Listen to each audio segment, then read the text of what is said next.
اس وقت سلطان ایوبی اپنے 2 نائبین اور علی بن سفیان کو اپنے اس منصوبے سے آگاہ کر رہا تھا کہ وہ کرک پر حملہ کرے گا۔ انہوں نے 20 روز بعد کا دن بتایا جب فوجوں کو کوچ کرانا تھا۔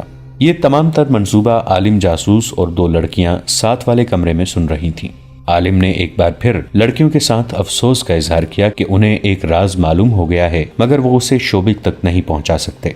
ایک لڑکی نے کہا، میں کوشش کروں گی کہ صلاح الدین ایوبی مجھے پسند کر لے۔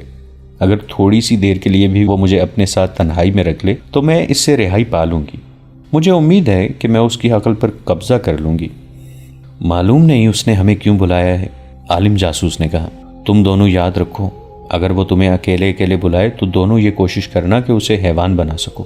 اگر وہ شراب پیے تو تم جانتی ہو کہ اسے کتنی پلا کر بے ہوش کیا جا سکتا ہے۔ وہ بے ہوش ہو جائے تو فرار کا طریقہ تم جانتی ہو اور تم دونوں کو معلوم ہے کہ تمہیں کس کے پاس پہنچنا ہے۔ اس کا گھر مسجد کے بالمقابل ہے۔ میں جانتی ہوں، ایک لڑکی نے کہا۔ مہدی اباوان؟ ہاں، عالم نے کہا۔ اگر تم مہدی تک پہنچ گئیں تو وہ تمہیں شوبک تک پہنچا دے گا۔ میرے فرار کا تو سوال ہی پیدا نہیں ہوتا۔ تم نے ایوبی کا منصوبہ سن لیا ہے۔ کوچ کی تاریخ یاد رکھو، راستہ یاد کر لو۔ کوچ رات کے وقت ہوا کرے گا، دن کے وقت اس کی فوج کوئی حرکت نہیں کرے گی۔ حملہ کرک پر ہوگا۔ مجھے امید ہے کہ یہ اطلاع قبل از وقت پہنچ گئی تو ہماری فوج ایوبی کو راستے میں روک لے گی۔ ایوبی اسی صورتحال سے ڈرتا ہے۔ شوبک میں جا کر یہ خاص طور پر بتانا کہ ایوبی کھلے میدان میں آمنے سامنے سے نہیں لڑنا چاہتا کیونکہ اس کے پاس فوج کم ہے۔ سلطان ایوبی کے کمرے سے ایسی آوازیں آئیں جیسے اجلاس ختم ہو گیا ہو اور نائبین باہر جا رہے ہیں۔ عالم اور لڑکیاں فوراً اس جگہ سے رک گئیں جہاں انہیں بٹھایا گیا تھا۔ عالم کے کہنے پر انہوں نے سر گھٹنوں میں دے دیے جیسے انہوں نے کچھ بھی نہیں سنا اور گرد و پیش کا کوئی ہوش نہیں۔ انہیں اپنے کمرے میں قدموں کی آواز سنائی دی تو بھی انہوں نے اوپر نہ دیکھا۔ عالم نے اس وقت اوپر دیکھا جب کسی نے اس کے کندھے پر ہاتھ رکھا اور کہا، اٹھو، میرے ساتھ آؤ۔ وہ علی بن سفیان تھا۔ علی نے لڑکیوں کو بھی اٹھایا اور انہیں سلطان ایوبی کے کمرے میں لے گیا۔ میں تمہارے علم اور تمہاری ذہانت کی داد دیتا ہوں، سلطان ایوبی نے عالم جاسوس سے کہا۔ ان کی زنجیریں کھول دو، تم تینوں بیٹھ جاؤ۔ علی بن سفیان باہر نکل گیا۔ سلطان ایوبی نے عالم سے کہا، لیکن تم علم کو کس شیطانی کام میں استعمال کر رہے ہو؟ اس کے بجائے تم یہاں آ کر اپنے مذہب کی تبلیغ کرتے تو میں تمہاری قدر دل کی گہرائیوں سے کرتا کہ تم اپنے مذہب اور اپنے نبی کی خدمت کر رہے ہو۔ کیا تمہارے مذہب میں یہ روا ہے کہ تم دوسرے مذہب کی عبادت گاہ میں اس کے مذہب میں جھوٹ شامل کرو؟ کیا تمہارے دل میں اپنے مقدس صلیب کا، حضرت عیسیٰ کا اور کنواری مریم کا یہ احترام ہے کہ جھوٹ اور ابلیسیت جیسے کبیرہ گناہ کر کے تم ان کی عبادت کرتے ہو؟ یہ جھوٹ میرے فرائض میں شامل ہیں، عالم نے کہا۔ میں نے جو کچھ کیا مقدس صلیب کے لیے کیا۔ تم کہتے ہو کہ تم نے انجیل اور قرآن کا گہرا مطالعہ کیا ہے، سلطان ایوبی نے کہا۔ کیا ان دونوں میں سے کسی ایک کتاب میں بھی انسان کو اس بات کی اجازت دی گئی ہے کہ اس قسم کی نوخیز لڑکیوں کو بدکاری کی راہ پہ ڈالو اور غیر مردوں کے پاس بھیج کر اپنی مطلب براری کرو؟ کیا انجیل نے تمہیں کہا ہے کہ صلیب کی خاطر اپنی قوم کی بیٹیوں کی عصمت دوسروں کے حوالے کر دو؟ کیا تم نے کسی مسلمان لڑکی کو قرآن اور اسلام کے نام پر اپنی عصمت غیر مردوں کے حوالے کرتے کبھی دیکھا ہے؟ اسلام کو میں عیسائیت کا دشمن سمجھتا ہوں، عالم نے کہا۔ مجھے جو زہر ہاتھ آئے گا اسلام کی رگوں میں ڈالوں گا۔ تم اتنے میٹھے زہر سے چند ایک مسلمانوں کے کردار کو ہلاک کر سکتے ہو، سلطان ایوبی نے کہا۔ اسلام کا تم کچھ نہیں بگاڑ سکو گے۔ انہوں نے لڑکیوں سے کہا، تم کس خاندان کی بیٹیاں ہو؟ معلوم ہے تمہیں؟ اپنی اصلیت جانتی ہو تو مجھے بتاؤ۔ دونوں خاموش رہیں۔ سلطان ایوبی نے کہا، تم نے اپنی پاکیزگی ختم کرا لی ہے۔ اب بھی تم کسی باعزت گھر کی قابل احترام بیویاں بن سکتی ہو؟ میں قابل احترام بیوی بننا چاہتی ہوں، ایک لڑکی نے کہا۔ کیا آپ مجھے قبول کریں گے؟ اگر نہیں تو مجھے کوئی باعزت خاوند دے دیں، میں اسلام قبول کر کے گناہوں سے توبہ کر دوں گی۔ سلطان ایوبی مسکرائے اور ذرا سوچ کر کہا، میں نہیں چاہتا کہ اس عالم کا علم جلاد کی تلوار سے خون میں ڈوب جائے، اور میں نہیں چاہتا کہ تم دونوں کی جوانی اور حسن میرے قید خانے میں گلتا سڑتا رہے۔ سنو لڑکی، تم اگر واقعی گناہوں سے توبہ کرنا چاہتی ہوں تو میں تمہیں تمہارے ملک میں بھیج دیتا ہوں، لیکن وہ ملک تمہارا نہیں، ہمارا ہے۔ میں ایک نہ ایک دن اپنا ملک تمہارے بادشاہوں سے لے لوں گا۔ تم جاؤ اور کسی کی بیوی بن جاؤ، میں تم تینوں کو رہا کرتا ہوں۔ تینوں یوں بتکے جیسے انہیں سوئیاں چبو دی گئی ہوں۔ اتنے میں علی بن سفیان لوہار کے ساتھ کمرے میں آیا اور تینوں کی زنجیریں کھول دی گئیں۔ سلطان نے کہا، علی، میں نے انہیں رہا کر دیا ہے۔ علی بن سفیان کا رد عمل بھی وہی تھا۔ وہ کتنی ہی دیر سلطان ایوبی کے منہ کی طرف دیکھتا رہا۔ سلطان نے کہا، انہیں 3 اونٹ دو اور 4 مسلح محافظ ساتھ بھیجو جو گھڑ سوار ہوں، نہایت ذہین اور دلیر محافظ جو انہیں شعبے کے قلعے میں چھوڑ کر واپس آ جائیں۔ راستے کے لیے سامان ساتھ دو، آج ہی انہیں روانہ کر دو۔ انہوں نے عالم سے کہا، وہاں جا کر یہ غلط فہمی نہ پھیلا دینا کہ صلاح الدین ایوبی جاسوسوں کو بخش دیا کرتا ہے۔ میں انہیں دانے کی طرح چکی میں پیس پیس کر مارا کرتا ہوں۔ تمہیں صرف اس لیے رہا کر رہا ہوں کہ تم عالم ہو، تمہیں موقع دے رہا ہوں کہ علم کا روشن پہلو دیکھو، تمہاری نجات اسی میں ہے۔ سورج ابھی غروب نہیں ہوا تھا جب انہیں اونٹوں پر سوار کر کے 4 محافظوں کے ساتھ روانہ کر دیا گیا۔ محافظ خاص طور پر منتخب کیے گئے تھے۔ اس انتخاب کی 2 وجوہات تھیں، ایک یہ کہ راستے میں ڈاکوؤں کا خطرہ تھا، دوسری وجہ یہ کہ انہیں صلیبی کمانڈروں کے سامنے جانا تھا۔ وہ خوبرو اور وجی تھے، اونٹ اور گھوڑے بھی نہایت اچھی قسم کے بھیجے گئے تھے، مگر سب حیران تھے کہ سلطان ایوبی نے یہ فیاضی کیوں کی ہے۔ دشمن کو بخش دینا اس کا شیوا نہیں تھا۔ علی بن سفیان نے ان سے پوچھا تو انہوں نے اتنا ہی کہا، علی، میں نے تمہیں کہا تھا میں ایک جوا کھیلنا چاہتا ہوں۔ اگر میں بازی ہار گیا تو صرف اتنا ہی نقصان ہوگا جو میں پہلے ہی اٹھا چکا ہوں کہ دشمن کے 3-4 جاسوس میرے ہاتھ سے نکل گئے ہیں، اس سے زیادہ کوئی نقصان نہیں ہوگا۔ علی بن سفیان نے اس جوئے کی وضاحت چاہی، لیکن سلطان ایوبی نے اسی پر بات ختم کر دی کہ وقت آنے پر بتاؤں گا۔ باقی تو سب حیران تھے، مگر رہا ہونے والے خوشی سے باولے ہوئے جا رہے تھے۔ خوشی صرف رہائی کی نہیں تھی، اصل خوشی اس راز کی تھی جو وہ اپنے ساتھ لے جا رہے تھے۔ وہ قاہرہ شہر سے دور نکل گئے تھے، ان کے اونٹ پہلو بہ پہلو چل رہے تھے، 2 محافظ آگے تھے اور 2 پیچھے۔ عالم نے ان سے پوچھا تھا کہ وہ ان کی زبان سمجھتے ہیں؟ چاروں اپنی زبان کے سوا کوئی زبان نہیں جانتے تھے۔ عالم اور لڑکیاں ان کی زبان بڑی روانی سے بولتی تھیں، یہ انہیں خاص طور پر سکھائی گئی تھی۔ عالم نے لڑکیوں سے اپنی زبان میں کہا، خدائے یسوع مسیح نے معجزہ دکھایا ہے، اس سے ظاہر ہوتا ہے کہ اسے ہمارے ساتھ پیار ہے اور اسے ہماری فتح منظور ہے، یہ سچے مذہب کی نشانی ہے۔ صلاح الدین ایوبی اور علی بن سفیان جیسے داناؤں کو خدا نے عقل کا ایسا اندھا کیا ہے کہ انتہائی خطرناک راز ہمارے کانوں میں ڈال کر ہمیں رہا کر دیا ہے۔ ہم اپنی فوج کو ان کا سارا منصوبہ بتائیں گے اور ہماری فوج ایوبی کو صحرا میں گھیر کر ختم کر دے گی، اسے کرک تک پہنچنے کی مہلت ہی نہیں ملے گی۔ مجھے امید ہے کہ ہمارے کمانڈر جنگ کو حملے تک محدود نہیں رکھیں گے، وہ مصر پر ضرور چڑھائی کریں گے۔ مصر فوجوں سے خالی ہوگا، یہ فتح بڑی آسان ہوگی۔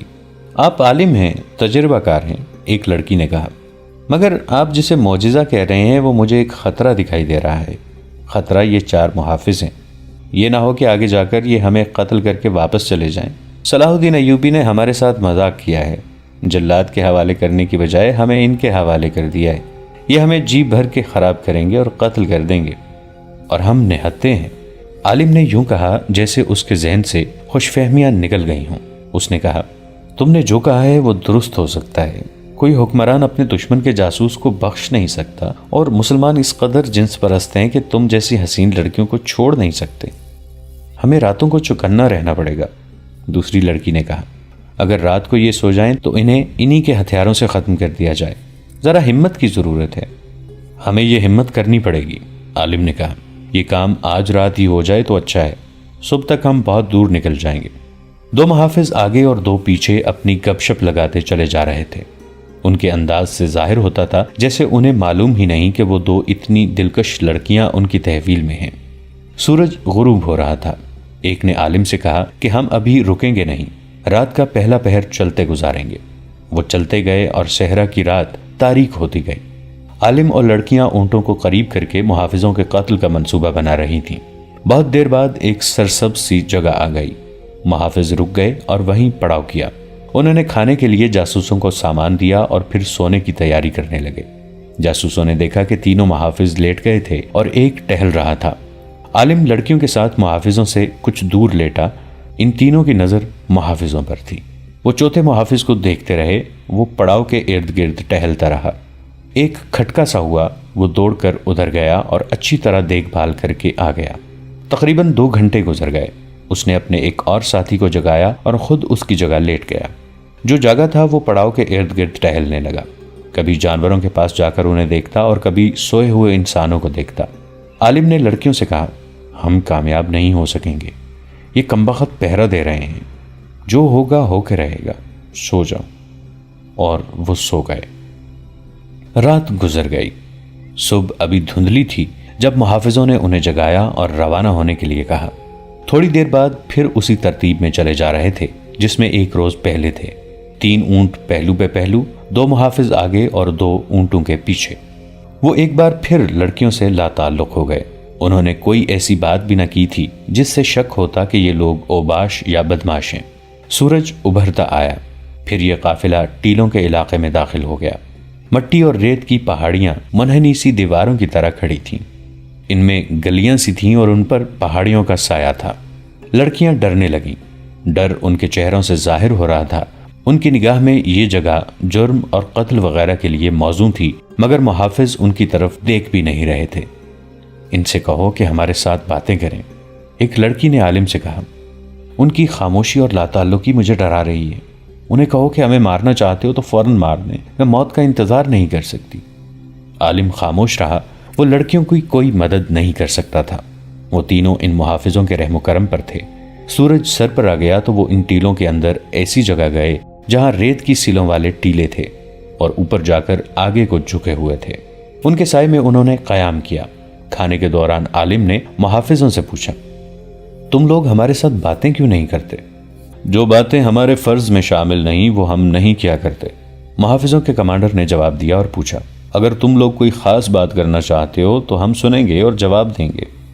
کیا تمہیں معلوم ہے کہ ہم کون ہیں؟ عالم نے پوچھا۔ تم تینوں جاسوس ہو، محافظ نے جواب دیا۔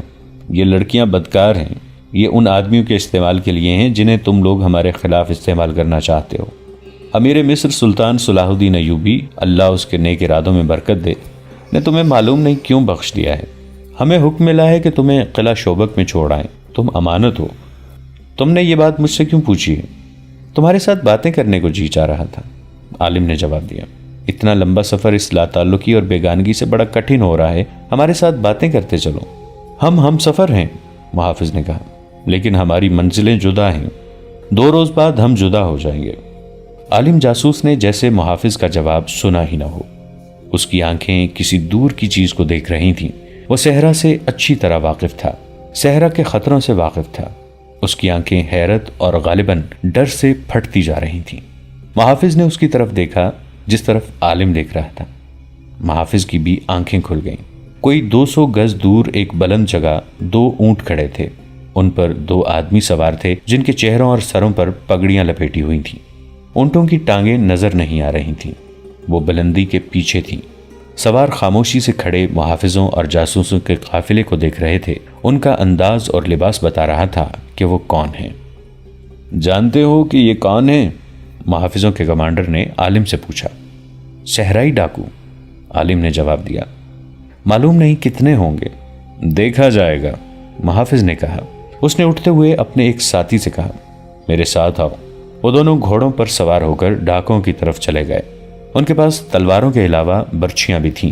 انہیں اپنی طرف آتا دیکھ کر شتر سوار بلندی کے پیچھے غائب ہو گئے۔ وہ محافظ جو پیچھے رہ گئے تھے قریب کے ٹیلے پر چڑھ گئے۔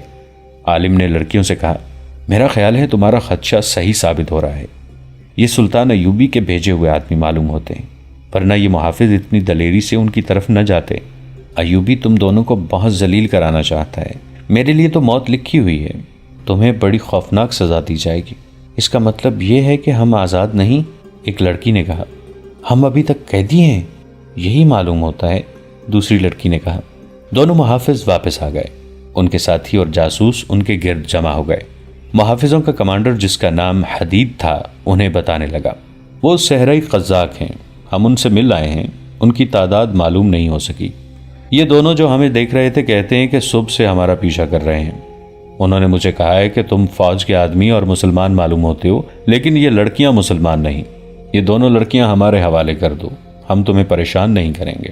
میں نے انہیں کہا کہ یہ لڑکیاں کسی بھی مذہب کی ہوں، ہمارے پاس امانت ہیں، ہم جیتے جی تمہارے حوالے نہیں کریں گے۔ وہ مجھے سمجھانے کی کوشش کرتے رہے کہ ہم اپنی جانیں ضائع نہ کریں۔ میں انہیں کہہ آیا ہوں کہ پہلے ہماری جانیں ضائع کرو، پھر لڑکیوں کو لے کے جانا۔ اس نے عالم اور لڑکیوں سے پوچھا، تم کوئی ہتھیار استعمال کر سکتے ہو؟ ان لڑکیوں کو ہر ایک ہتھیار چلانے کی تربیت دی گئی ہے، عالم نے کہا۔ تمہارے پاس برچیاں ہیں، تلواریں بھی ہیں اور تیر کمان بھی ہیں، ان میں سے ایک ایک ہتھیار ہمیں دے دو۔ ابھی نہیں، حدید نے سوچ کر کہا۔ میں قبل از وقت تمہیں ہتھیار نہیں دے سکتا، اگر ڈاکوں سے ٹکر ہو گئی تو اس وقت دے دوں گا۔ ہمیں اس علاقے سے فوراً نکل جانا چاہیے، ان سے گھوڑوں اور اونٹوں پر لڑائی ہوگی تو یہ علاقہ موزوں نہیں، گھوڑے گھما پھرا کر لڑانے کے لیے یہ جگہ خراب ہے۔ وہ فوراً وہاں سے چل پڑے۔ محافظوں نے کمانیں ہاتھوں میں لے لیں اور ترکش کھول لیے۔ حدید آگے تھا۔ اسے اس کے ساتھی نے کہا، ان جاسوسوں کو ہتھیار دینا ٹھیک نہیں، آخر ہمارے دشمن ہیں، ہو سکتا ہے کہ ڈاکوؤں کے ساتھ مل کر ہمیں مار ڈالیں۔ عالم لڑکیوں سے کہہ رہا تھا، ان لوگوں کی نیت ٹھیک نہیں، انہوں نے ہمیں ہتھیار دینے سے انکار کر دیا ہے، ڈاکو ان کے اپنے آدمی ہیں، یہ تم دونوں کو ان کے حوالے کر دیں گے اور مجھے مروا دیں گے۔ دونوں کو ایک دوسرے پر بھروسہ نہیں تھا اور دونوں پر ڈاکوؤں کا ڈر سوار ہو گیا تھا۔ حدید نے اپنے محافظوں سے کہہ دیا تھا کہ کوئی نقاب پوش نظر آئے تو مجھے بتائے بغیر اس پر تیر چلا دو، ان کے ساتھ ٹکر ضرور ہوگی، دیکھنا یہ ہے کہ کب ہوگی اور کہاں ہوگی۔ وہ تیز رفتاری سے چلتے گئے۔ گھوڑوں اور اونٹوں کو آرام، چارہ اور پانی ملتا رہا تھا، اس لیے تھکن کا ان پر کوئی اثر نہیں تھا۔ ٹیلوں کا علاقہ بہت دور تک چلا گیا تھا، کئی جگہوں پر یہ قافلہ اونچے ٹیلوں کے درمیان آ جاتا تھا۔ حدید کو ڈر یہ تھا کہ ڈاکو اوپر سے تیر نہ برسا دیں۔ اس نے گھوڑوں کو ایڑ لگانے کو کہا اور جاسوسوں سے کہا کہ وہ بھی اونٹوں کو گھوڑوں کی رفتار پر کر لیں اور اوپر کو دیکھتے رہیں۔ وہ اس علاقے سے نکل گئے، کوئی ڈاکو نظر نہیں آیا۔ سورج نیچے جانے لگا تھا۔ ایک بار دور 2 اونٹ اسی سمت پر جاتے نظر آئے جدھر یہ قافلہ جا رہا تھا۔ قافلہ چلتا رہا، راستے میں ایک جگہ پانی مل گیا، انہوں نے جانوروں کو پانی پلایا، خود بھی پیا اور چل پڑے۔ سورج نیچے جاتا رہا اور افق کے پیچھے چلا گیا۔ شام تاریک ہوئی تو حدید نے قافلے کو روک لیا اور کہنے لگا، یہ جگہ لڑائی کے لیے اچھی ہے کیونکہ ارد گرد کوئی رکاوٹ نہیں۔ اس نے گھوڑوں کی زینیں کھول لیں تاکہ ضرورت کے وقت گھوڑے تیار ملیں۔ اونٹوں کو بٹھا دیا گیا۔ کھانا کھا کر حدید نے لڑکیوں کو اپنے درمیان لٹا لیا اور انہیں کہا کہ وہ ہوشیار رہیں۔ محافظوں سے کہا کہ وہ کمانیں تیار رکھیں، سوئے نہیں، لیٹے رہیں۔ اسے یقین تھا کہ رات کو حملہ ضرور ہوگا۔ رات آدھی گزر گئی، صحرا پرسکون اور خاموش رہا۔ پھر اچانک ان کے گرد سیاہ بھوتوں جیسے بڑے بڑے سائے دوڑنے لگے۔ اونٹوں کے قدموں کی دھمک دھمک سنائی دے رہی تھی اور زمین ہل رہی تھی۔ اونٹوں کی تعداد 10 سے زیادہ معلوم ہوتی تھی۔ ان پر ایک ایک سوار تھا۔ وہ محافظوں وغیرہ کو دہشت زدہ کرنے کے لیے ان کے ارد گرد اونٹوں کو دوڑا رہے تھے۔ 3-4 چکر پورے کر کے ایک نے للکارا، لڑکیاں ہمارے حوالے کر دو، تم سے کچھ اور لیے بغیر ہم چلے جائیں گے۔